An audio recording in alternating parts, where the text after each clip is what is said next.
This time, we're kicking off Spielberg Month with Close Encounters of the Third Kind.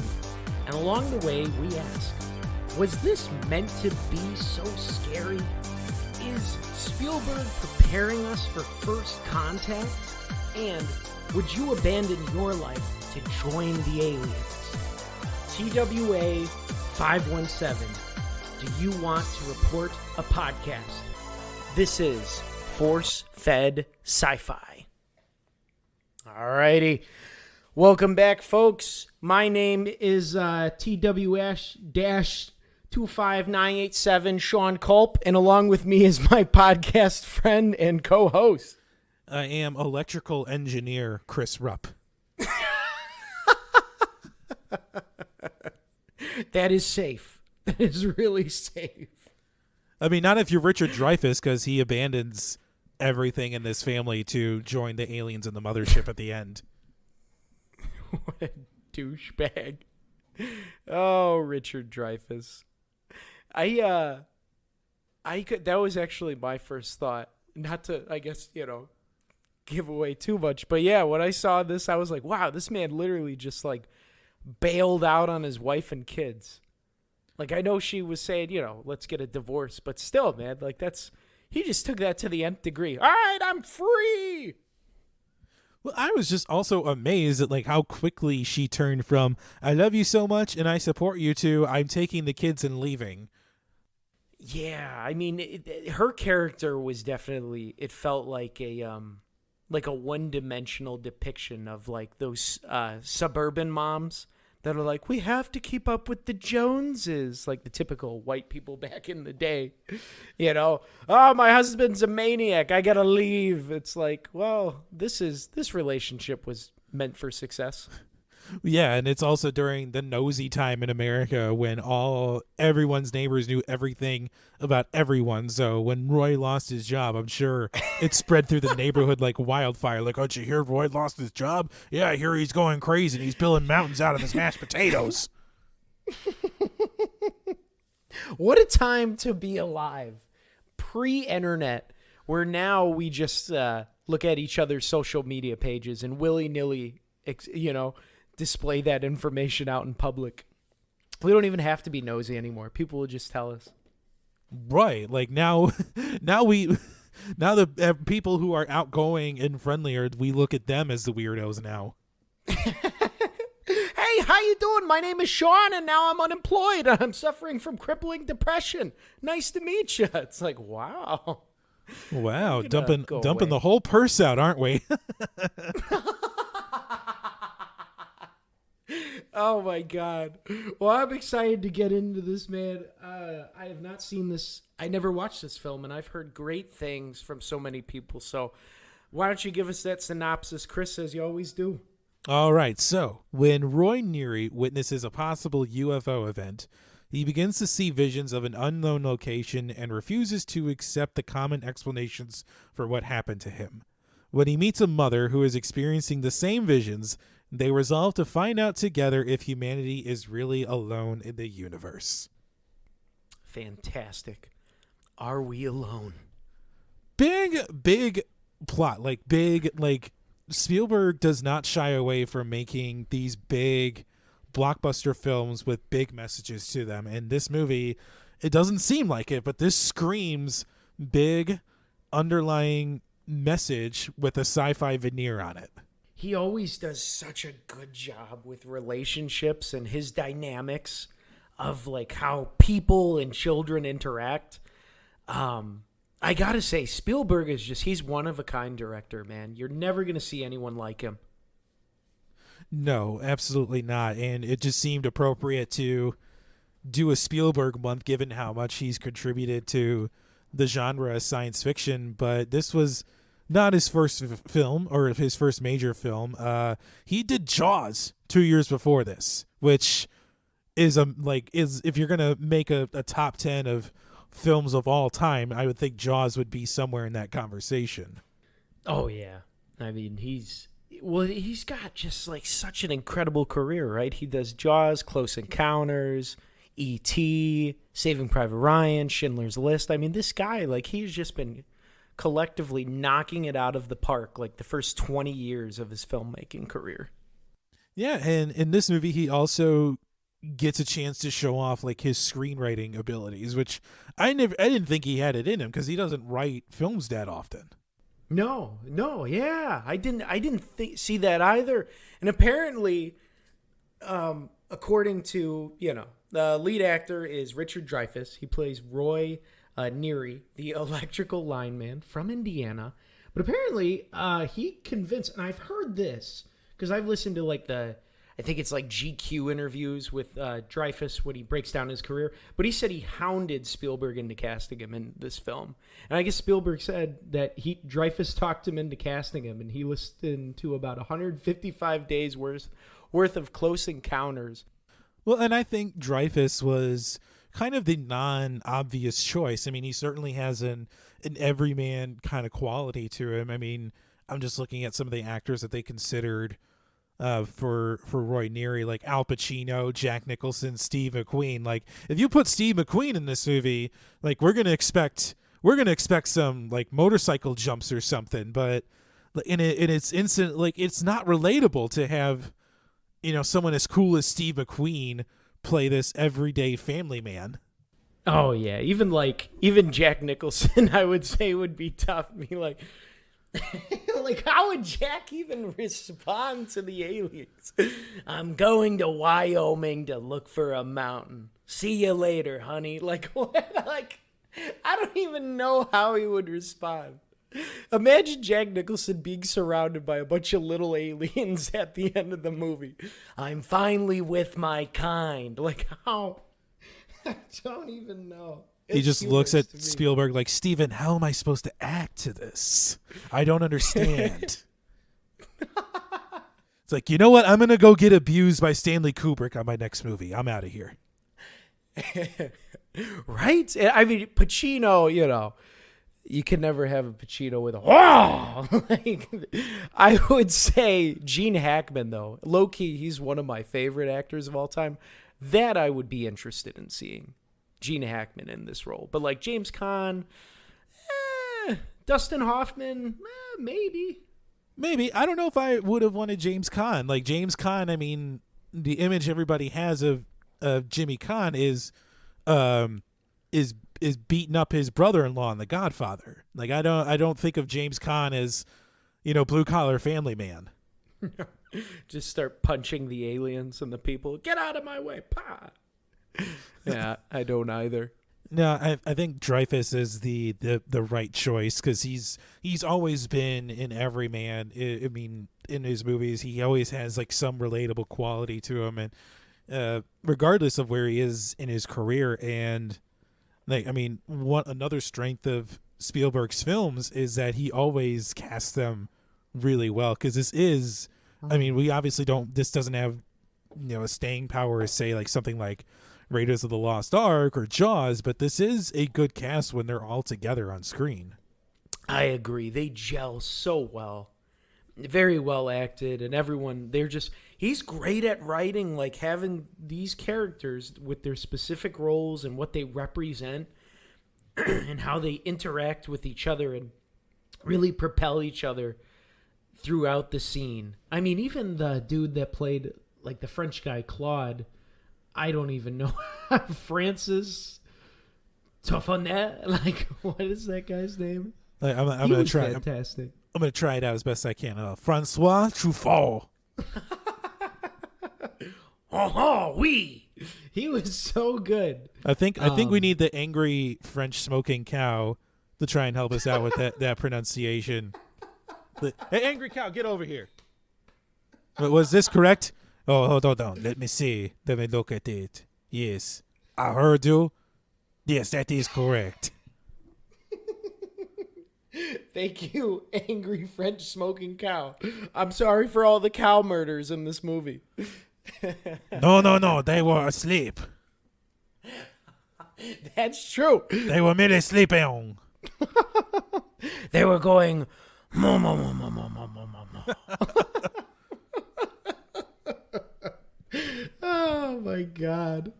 And who else? I mean, Terry Garr was fantastic. Melinda Dillon was great. I mean, I thought, she was fantastic. Melinda Dillon. Yeah, she was fantastic, and her work, I think, got her an Academy Award nomination for it. Yeah, that's right. That's right. Like, just, I couldn't imagine her character, Jillian, like, going through, like, your son. Because I think she was a single mother, or her husband had passed, and then just, like, having her son, Barry, get abducted. Well, and then also to see her run after the cloud or the shape that whatever abducts her son.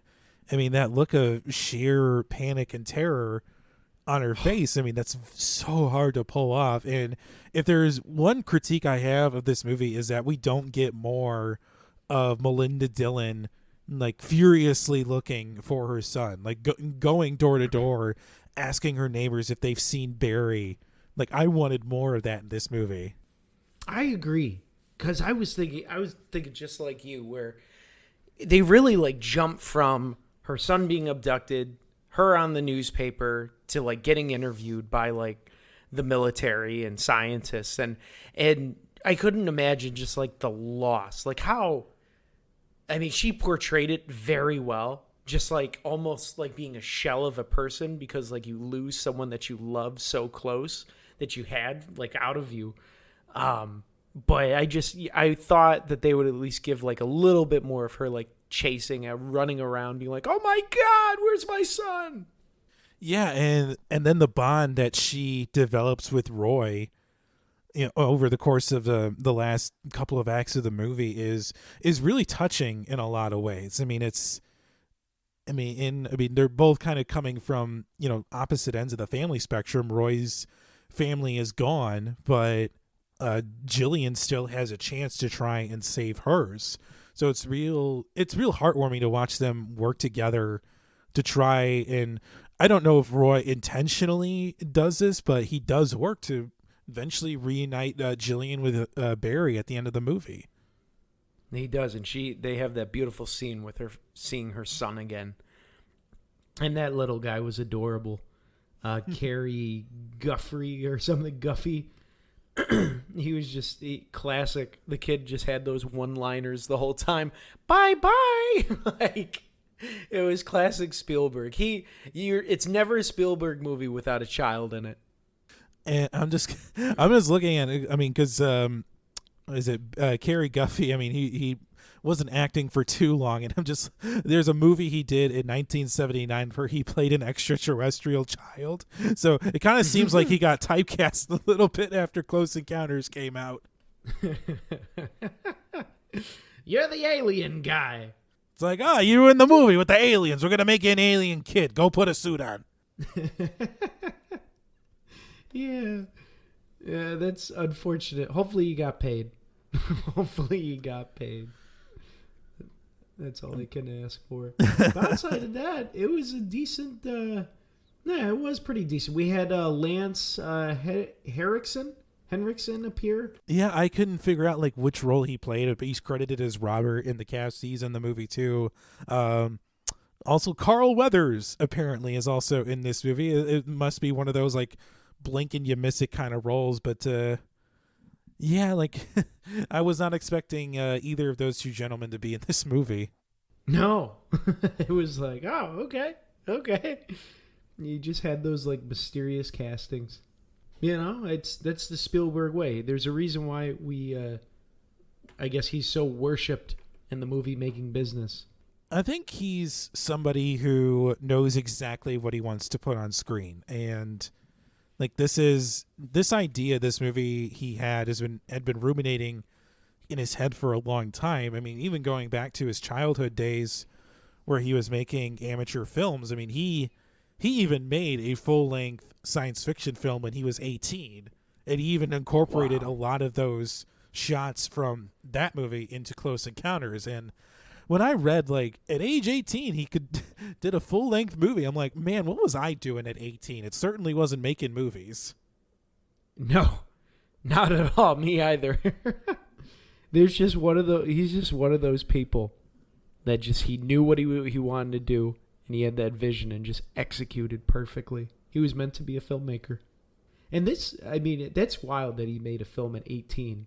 Because I know with this movie, it took some time to like get the script off the ground, and didn't it go through like a lot of changes? Yeah, I mean, he started. I think he had a couple other screenwriters start work on it for him. He had Paul Schrader, who's made a lot of decent movies nowadays. I think The Card Counter with Oscar Isaac in 2021. He did First Reformed a few years ago. But Paul Schrader wrote a screenplay that almost had nothing to do with Spielberg's original ideas, so that was kind of thrown out. And mind you, this is also in the post-Jaws era, so Spielberg has a lot of clout behind him. He's able to wrangle a lot of creative control from the studio, and just a lot of different screenwriters come onto the project. He's got John Hill at one point, and a couple other people come on, and eventually Spielberg just says, fine, I'm going to write it myself because I'm not happy with anything. And eventually, like, yeah, we get Close Encounters finally. It finally happened. After tons of yeah, well, sometimes that happens, I feel like, with movies. And it can always go either way, right? Where a movie, it's like in development hell, or it takes forever to like get the script off the ground. And then sometimes it's great, and you're like, wow, Close Encounters. And then sometimes it's like, oh, we just made Dune. Okay. So I'm glad this one worked out. I mean, yeah, it worked out. It almost didn't, because the Air Force and NASA wanted nothing to do with the movie and even tried convincing Spielberg to not make it. That to me is just wild. Imagine NASA and like the military, the Air Force coming up to you and being like, I'm sorry, Mr. Rupp, but we don't want you to make this movie. And we're willing to influence your decision not to otherwise. Like, I wonder if they paid him, tried to like what they did to like change his mind. They according to what I found, they wrote him a 20-page letter trying to tell him not to make the movie, which if he read that, I'd be amazed. I would hope that he kept it as like, hey, look, NASA tried to tell me not to make something. That would be wild. If he I wonder if he still has that. Because that is pretty wild. I mean, I get it. Why, like, NASA and, like, the Air Force probably would be, like, against it. Because they're like, we don't want people running around Area 51. Or, you know, they probably didn't want to reignite all the UFO hype that swept the nation in the 50s and 60s. So I can understand that. But at the same token, like, it's a movie. Like, this guy wants to tell a story. So in some aspects, it does show like how they knew how impactful he probably would have been. I think you're on the right track there. I think that they read his script and just sent it back saying like, please don't make this. You have too many things right, or you have too many details. You accidentally guessed correctly too many details as to how we would handle this kind of scenario, and you can't make this movie. We don't want people to think this. No. That's ironic, especially like now, in 2022, where they released files where basically Air Force pilots are like, yeah, we really don't know what these objects are. There's UFOs. It's just wild how like over 50 years it's changed. Well, yeah, and this is this is the beginning of, or at least right around in the middle of the time where like abductions or stories of aliens just seem to like be everywhere, like, or mysterious occurrences or happenings that couldn't immediately be explained, so people just thought, oh, it must be aliens. Didn't he? So I know you wrote down like Spielberg partnered with Michael Kahn, and for some reason, I'm blanking on who Michael Kahn is, but I know that John Williams is in this, which is fantastic because I feel like they're always tied together, right? Like Spielberg and John Williams, if you want a perfect soundtrack, he always knocks it out of the park. They're always going to be joined at the hip, no matter what. Like, I think John Williams only has it in him now to do maybe like one movie a year, and most of the time he's going to do a Spielberg movie. And this kind of gets overlooked in a lot of respects his work on Close Encounters, but his score, man, is incredible. I went to a performance with at a local orchestra with my beloved, and they played about the last 15 minutes of music from this movie, and it was amazing. I was in tears by the end of it, just of how rousing and emotional it is. His soundtracks, he's just so impactful. Like, I think we talked a little bit like off air about like the Jurassic Park soundtrack and just how John Williams, he's able to tell a story without words. Yeah, he's an absolute genius, and I don't bestow that title onto many people, but John Williams is absolutely worthy of that moniker. But I'm glad that you enjoyed that too. I love John Williams. You will never get me to say that John Williams has ever made a bad score. He's so incredible. I think so like this movie, I know it's had some, like when I saw it, the only like bad thing that I took away from it, or not even bad, but that it made me think in modern times, was like Roy at the end. So Roy ends up joining the aliens, which was a little bit weird. He like abandons his family to go and like just go in the mothership because the mothership comes down after the 3, alien ships they've been chasing. That was a little weird, like initially. He just abandoned his 2 children and wife. And I guess Spielberg said later on that he regretted doing that because he wasn't married at the time. Yeah, I have a feeling that if Spielberg had made this in his 40s as opposed to his 20s, it would have been a wildly different movie. I mean, Spielberg has been married a couple of times since this movie came out. He's had children. He's adopted children. So he knows the joys and perils that come with being a husband and a father.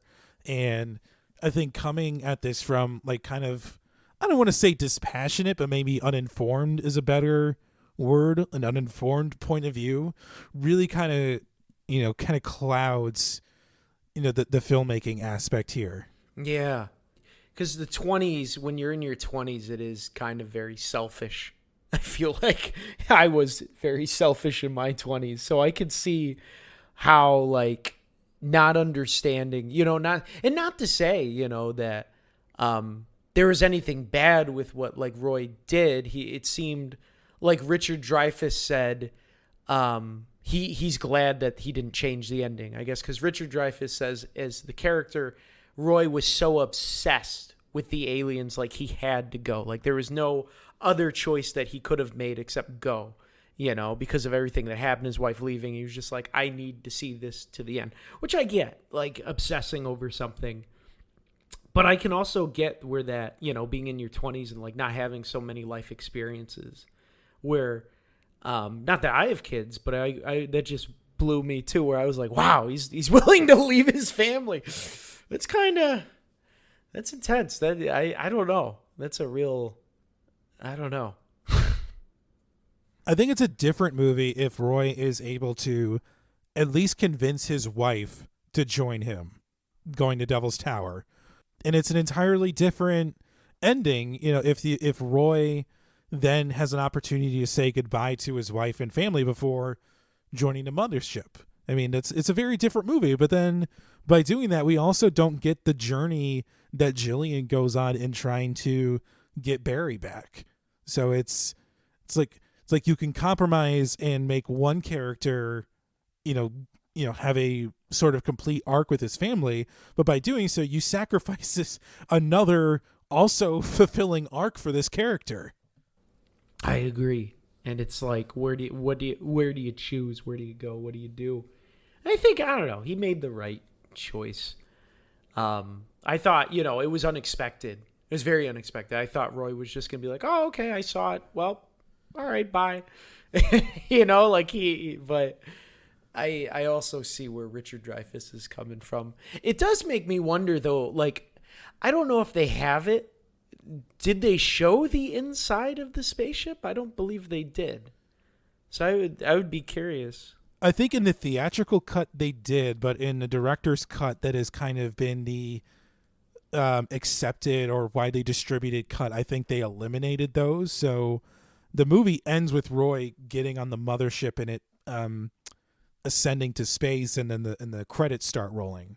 So I think there's another version of the movie out there where there's different scenes shown. Okay, because I was curious what it was going to look like inside, but I mean, it ends, it just ends, because that was the first thing that I Googled when it ended. I'm like, what happened to Roy? Does he come back, or is he just forever ascended into space to live with the cosmonauts? I mean, I like that Spielberg and Dreyfuss have stood by their choices, and I mean, even like 40 some odd years later, like we're still talking about that ending, and like, what does it mean? Like, where is Roy going? Why was Roy chosen? Like, that's the kind of ending that has staying power. Absolutely. And that's why this film is so impactful, because if it had like the quote unquote Hollywood ending, then, it just might be one of those, it was a good film. On to the next one. The Hollywood ending is Roy returning to his family and, apologizing for the errors of his ways. But like, this is him embracing, the unknown, and him finally, coming to the realization that one journey is ending and another is beginning. Absolutely. And that's a wild choice to make. But hey, he did. He did it. I felt this film, like how NASA, and we kind of touched on it, NASA and the Air Force telling Spielberg not to make this film, probably because like in this movie, the feds are like so gaslighting.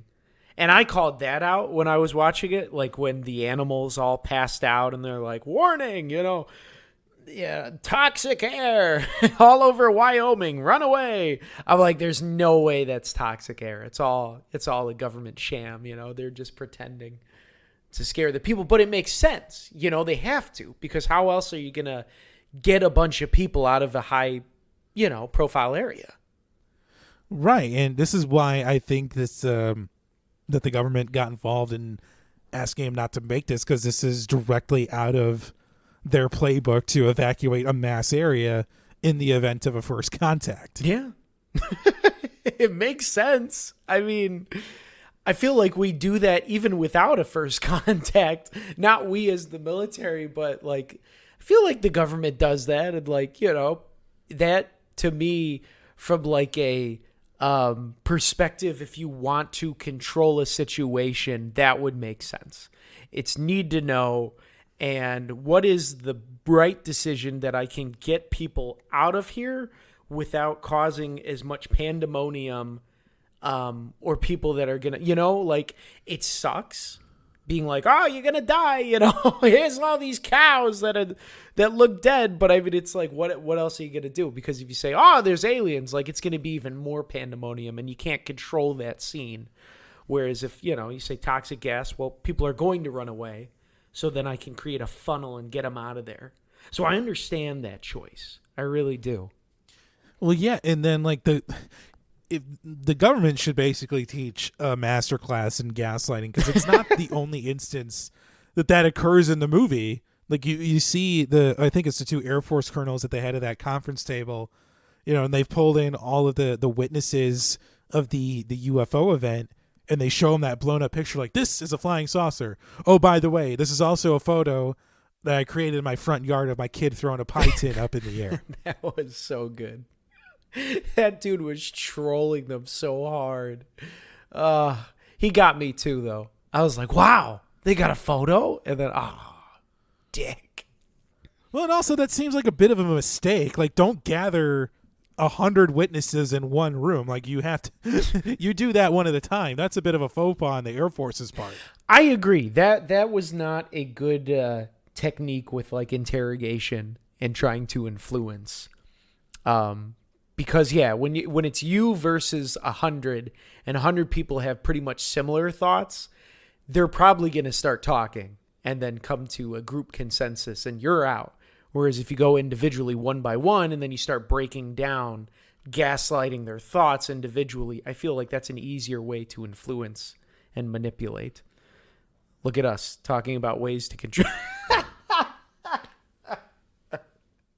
By no regards That am I whole saying this is good behavior to do. No. This is absolutely abhorrent behavior. Like, do not do Don't this. do this. But it makes sense from a tactical perspective.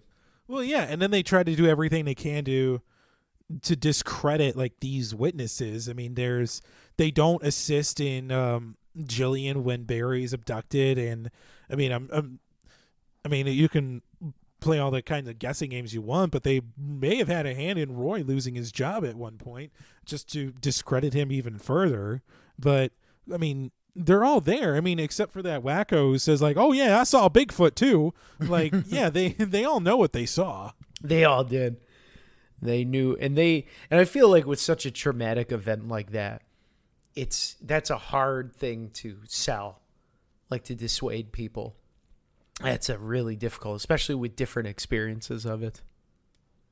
It's interesting. It's interesting though that like still how skeptical society and people are, despite someone going through such a significant event in their life, because didn't you write about there were two people that had an abduction story and there was like a lot of skepticism about it?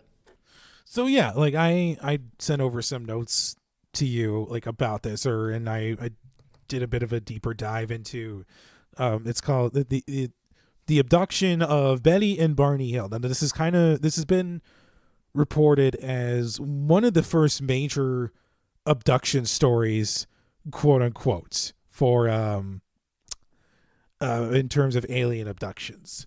So on the evening of September 19th, 1961, Betty and Barney Hill were driving back through the woods of New Hampshire when they noticed an erratically behaving light. So they pulled over to see. Barney had a set of binoculars that he took out and was looking. And Betty, his wife, was a witness to this whole event. And they apparently saw this light, and it flew close by them. And after this, they entered a state of altered consciousness and woke up after being moved roughly 35 miles from their original spot.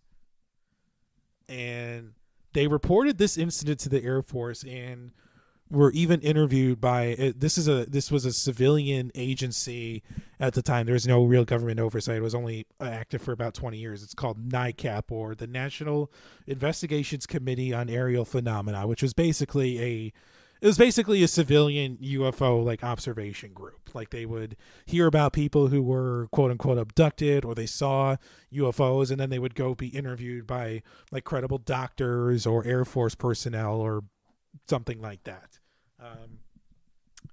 But it wasn't until about like 2 years later, or actually like 2 months later, where Betty would later experience like these massively vivid dreams. Like she had dreams of being abducted, reliving that experience, or being on the spacecraft.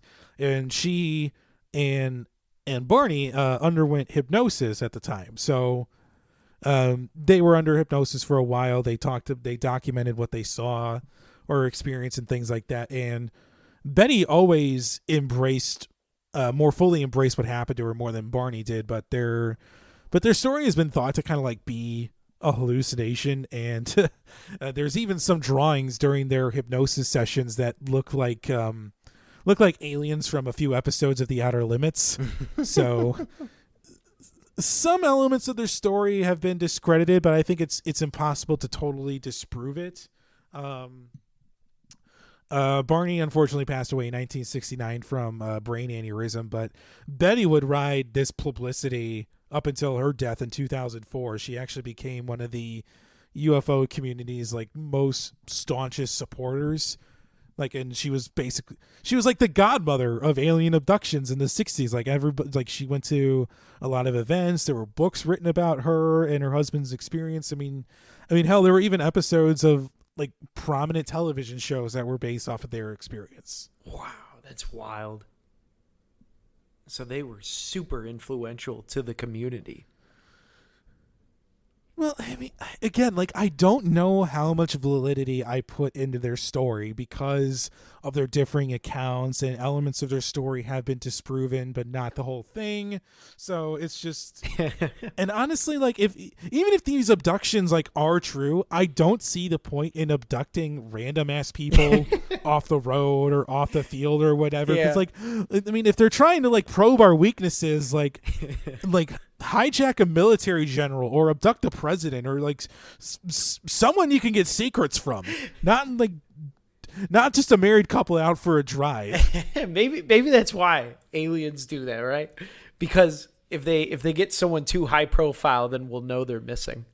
So then they'll put us on red alert, per se. So they go for the maybe aliens are that smart, Chris, where they know that if they go for the civilians that are like kind of, meandering around with life, then no one will take it seriously. But I don't know. That's interesting. To abduct a 3-year-old in this movie, they take a child in this movie. They're going. They want to study us on all ranges, race, ethnicity. I don't know. Like that's kind of my thing too. When the kid got taken, I was like, what is the point? I mean, I guess maybe scientific purposes from the aliens' perspectives. They want to study us and like see. But that was the one thing to me that was really confusing. Like, why did they take us? What was the goal? And I think that's something with this movie where Spielberg, he doesn't focus on that. He focuses more like on the relationships and how they're impacted by the abductions. But they took a bunch of people, right? From like World War II. I mean, tons of different people were abducted. I mean, yeah, like they're brought back at the end of the film, but like we don't learn why they were taken or what the aliens even did to them in the first place. Like there's that group of TBM Avengers that was taken. There was the crew of the Cotopaxi that was taken. Bunch of dogs even come off of the spaceship, which I thought, even when I was watching it with my beloved, I'm like, oh, why did they take the dogs? Right? I mean, maybe, and they didn't age either, which was wild. So maybe like, maybe it's like one of those things with like theories of like relativity, like in Interstellar. The aliens abducted these people, left orbit, had them for like, in their time, a day or a couple or like a week, but in our time it was years. And then when they brought him back, it was like, oh, I've only been gone for like 2 weeks, but for us it was like, it's been 30 years, Chuck. Maybe the aliens were just keeping like some weird ass collection or something. That too. We really don't get an explanation of what their motives were. And I think that in a way makes the film like suspenseful, scary, terrifying, like to me, because I didn't know what their motives were the whole time. And I'm like, oh my God, is this where like the aliens are going to murder everyone? Like, what is going on? I was on edge. Excuse me, especially like the last 30 minutes of the film where they finally made the contact and had that little music, I guess, show. Yeah, it was more. I think it was more like a call and response kind of thing. Mm-hmm. Like, hey, like we the aliens, we have these 2 notes. Do you know the rest of the notes that we gave you? Right. And they just had like a synth battle with synthesizers. That was pretty funny. I was like, oh, the 70s. Well, yeah, like you were saying, like this movie, I think is scarier than Spielberg intended it to be. Like, I know you were saying you were on the edge of your seat during that when the mothership shows up, but I mean, how about the scene where Barry and Jillian are trapped in their house and all the appliances are going off and the aliens are unscrewing the floor vents and the toys are going off? Like, I was freaking out in that scene. Me too. That was wild.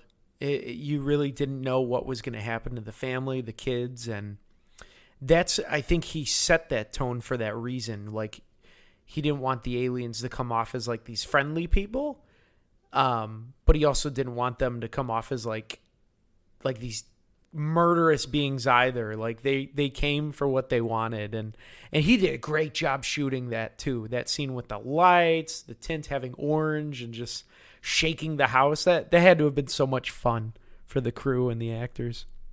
It was a brilliant job by cinematographer Vilmos Zsigmond to like just play with all the lights, and it's a brilliantly shot scene. Like it's suspenseful and it's horrifying, and then you're left in shock and awe when Jillian is just running after that cloud at the end of it.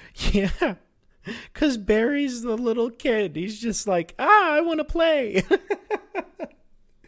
Barry just lets the aliens in. Just run outside.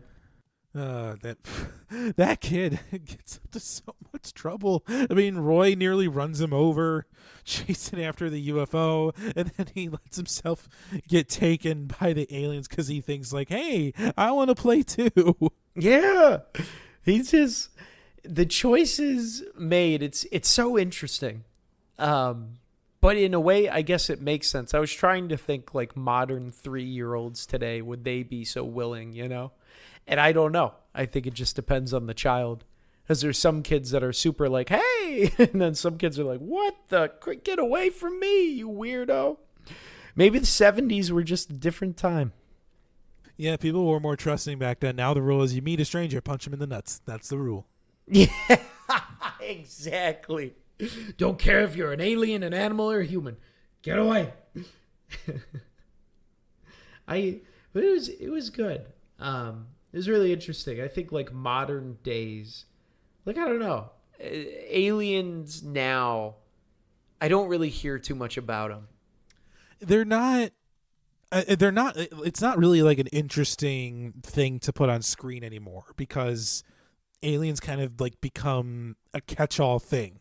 Like, oh, why do we have this advanced technology? Oh, because of aliens. Oh, or why are people keep going missing? Oh, because of aliens. Like it's almost become like too easy to like make an alien film, which is why I think like First Contact films are so interesting. Like this, and like you watch this movie and then you watch Arrival from Denis Villeneuve, and there's a lot of DNA of Close Encounters in that movie, and kind of like it's a think if you are making an alien movie, you got to make like a First Contact type of story here.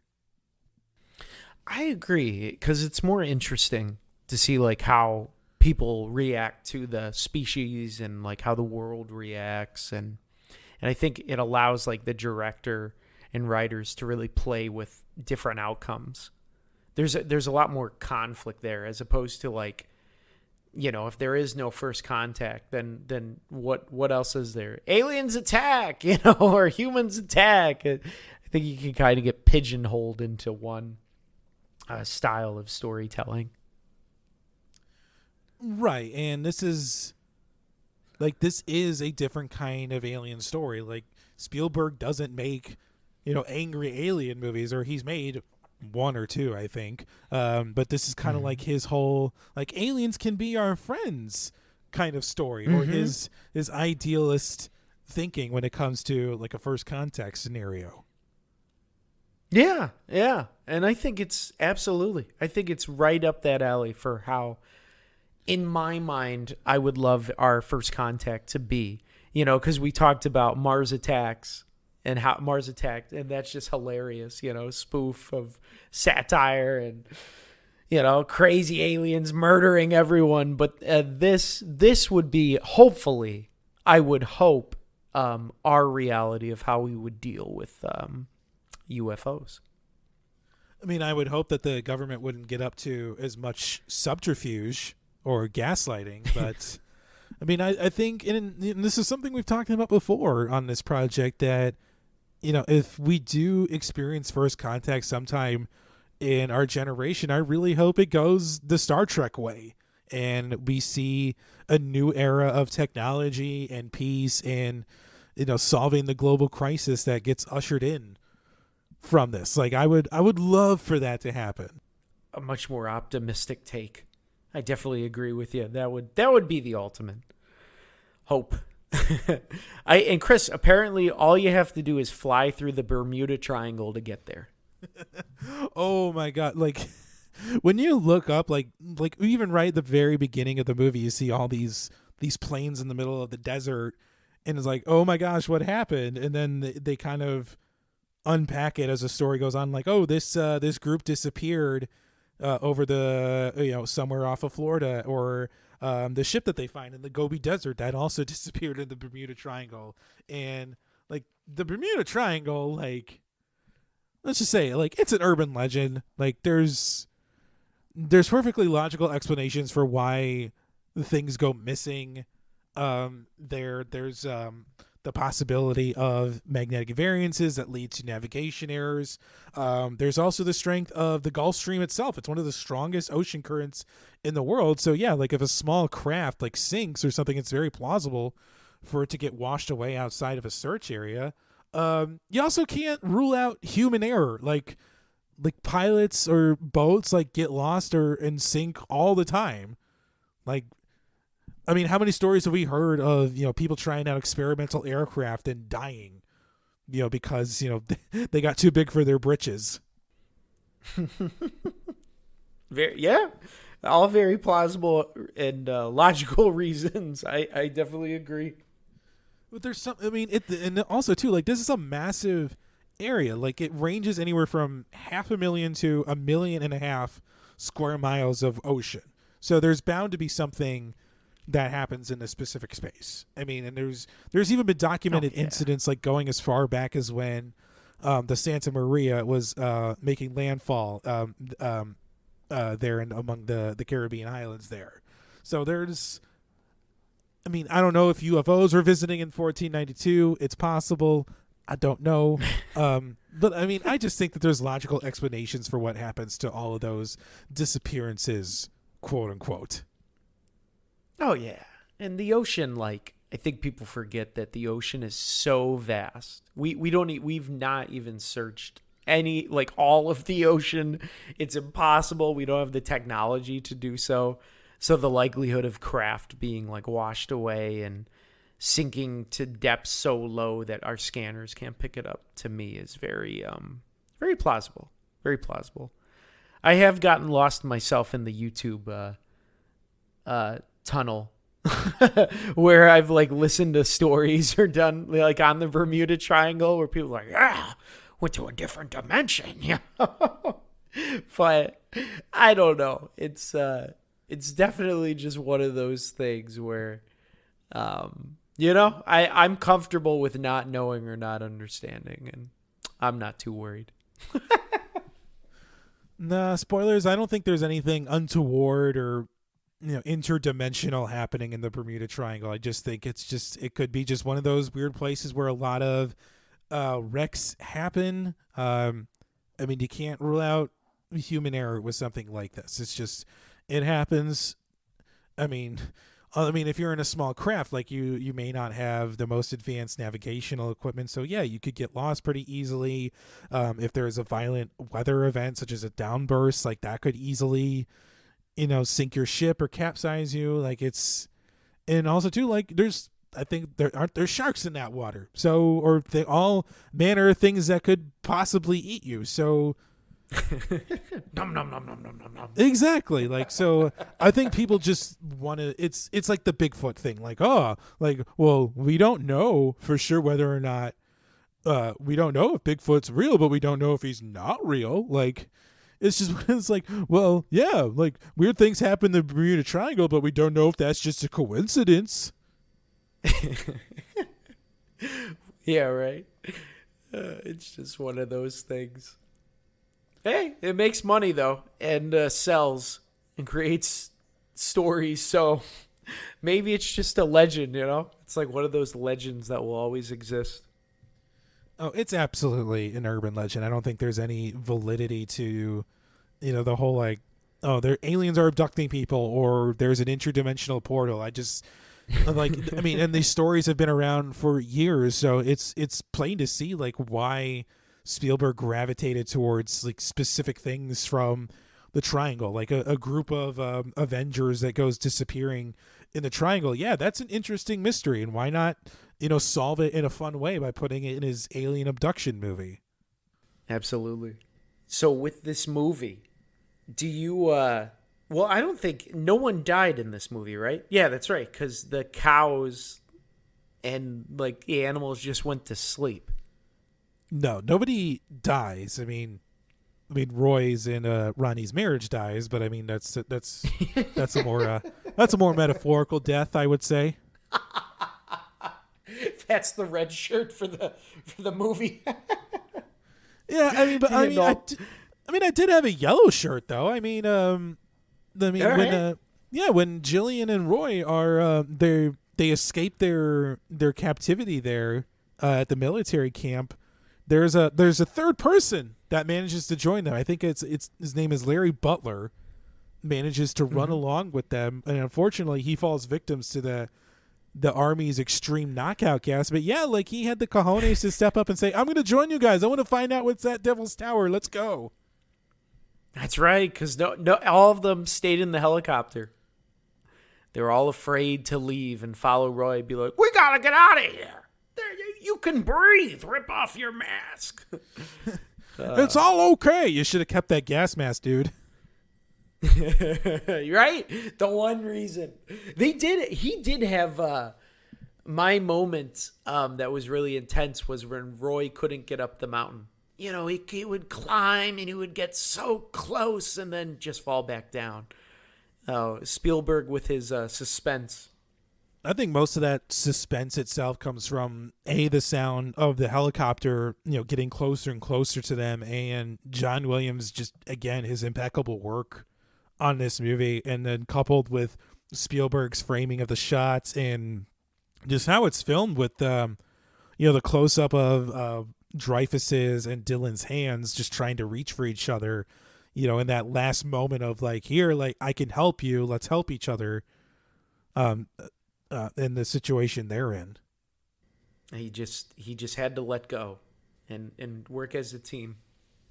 Yeah, I don't maybe like my for a lens flare, I think we talked a little bit about it. My lens flare would be the douchebag that was selling the gas masks and the animals. Cuz so when the feds cleaned out Wyoming, where the landing spot was, they said the knockout gas, so they sent everyone packing. And there was some guy that was selling gas masks, and I think animals to test out the air, like little birds, for like, I think you said like $50 a piece, which is insane because this is 1977. And so I did math using the inflation calculator, and $200 in 1970 compared to now would have been $1,462. So this dude was price gouging in the name of capitalism. Imagine that you're like displaced from your home, and you just drop like $1,400 to like breathe. That's messed up. So that was a dirtbag move. Freaking grifter, just taking advantage of the situation to make some money. Well, this would be a way to get rich. Supply and demand, baby. How about you? Yeah, I gotta agree with you that that gas mask selling grifter in Moorcroft has got to be my lens flare too. I hated that freaking guy. I'm watching the movie thinking like, man, if I were there and I see this douche canoe selling gas masks for $45, I'm punching him right in the head and ripping up his sign while I'm at it too. Like, he even had the audacity to write in there, "Oh, I have gas masks for your dog too." Freaking jerk. Yeah, he is. Just, that's a lot of money to be dropping on a gas mask, especially when it wasn't real. Well, whatever. The jerk. He has to live with himself, which I'm sure he did in the movie world. Any toxic fandom? Or go for it. I mean, maybe like, somebody on the train, out of town, like just threw him off. It's like, nope, you can stay here. Let whatever toxic cloud is come and get you. Right. We'll get our money back some way. So, any toxic fandom for you that you discovered? I did find one. There are several. I mean, granted, this is also nearly a 50-year-old movie, so do have the benefit of time to provide us with all of these errors, quote unquote. So, one of the air traffic controllers at the Indianapolis Center asked the Air Force if they have any tests going on in restricted area 2508. R2508 is in California and Nevada. It would be controlled out of the Los Angeles Center.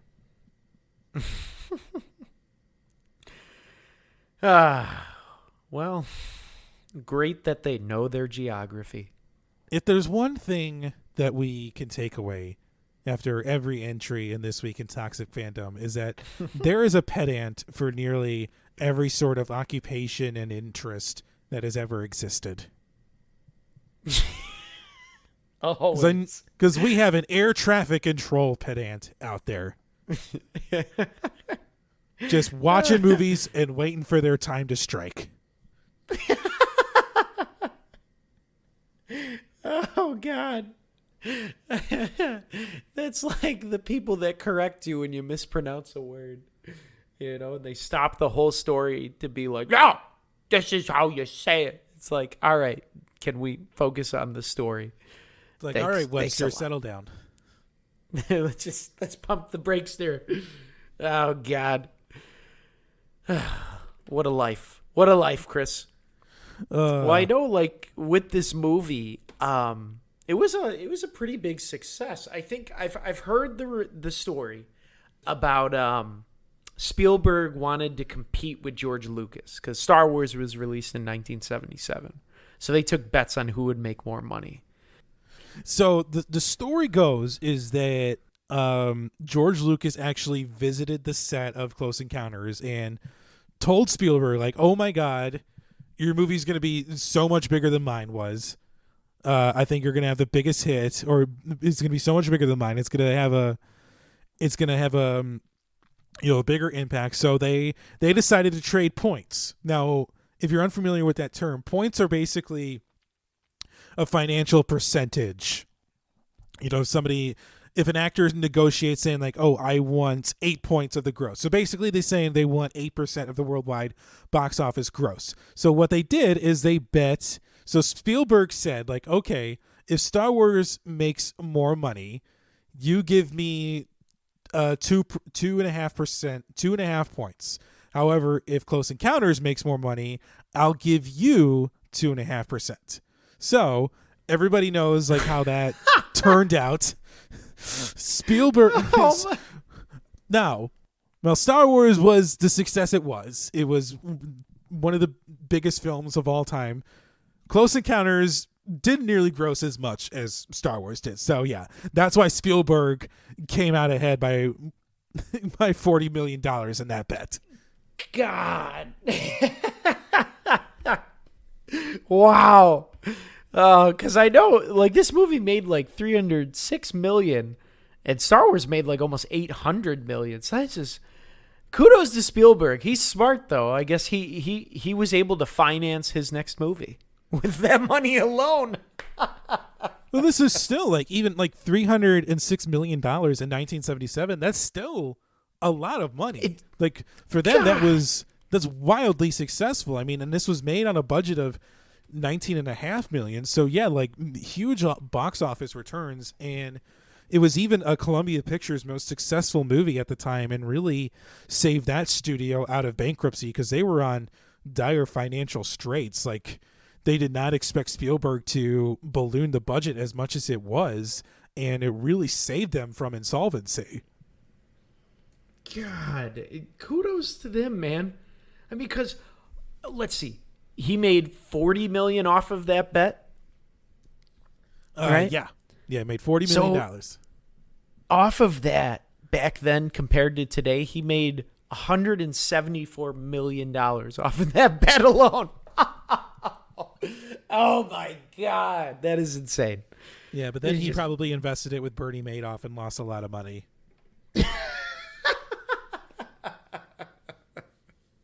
Oh, never trust a man whose last name is Madoff. It's literally. Aren't you worried he's gonna made off with your money? Ayo. Oh my God. That's awesome. Classic. Yeah, yeah. Yeah, well, kick butt, dude. That is awesome. How did this I'm sure well, didn't we say this film it got a bunch of Oscar nods? Yeah, it was nominated for a total of 8 Academy Awards for Best Director, Best Supporting Actress, Best Art Direction, Best Film Editing, Best Original Score, Best Sound Mixing, and Best Visual Effects, and would wind up winning for Best Cinematography and Best Sound Editing. And I mean, also too, like you got to look at the movies that came out in 1977. Obviously, Star Wars came out in that summer, but you also had movies like Saturday Night Fever and Annie Hall out this year too. So this was a very loaded year for films. And I know we say that a lot, but like those four movies, like these four movies, are like some of the best that have ever been made. That's wild. It's just and I guess Richard Dreyfuss, he earned, or not him, but he was also in another Best Picture, The Goodbye Girl. So he starred in like two really good Academy, nominated films. Well, yeah, he even won an Academy Award for Best Actor for a movie he did this year. So he's everything's coming up, Dreyfuss. It was his year in '78. That's wild. Kudos, well deserving. In my opinion, very well deserving. Well, yeah, and like even we've briefly talked about the director's cut of this movie, and I guess the story goes that Spielberg was almost immediately dissatisfied with how the movie turned out, even though he did have final cut, which to me is odd. But 2 years later he got he got 1.5 million to do a re-edit of this movie, and it has now become like sort of the definitive, cut that people look to, and it's been re-released numerous times.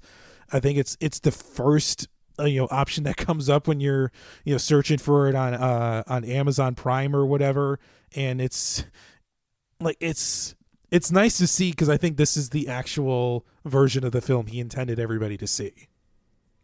I agree.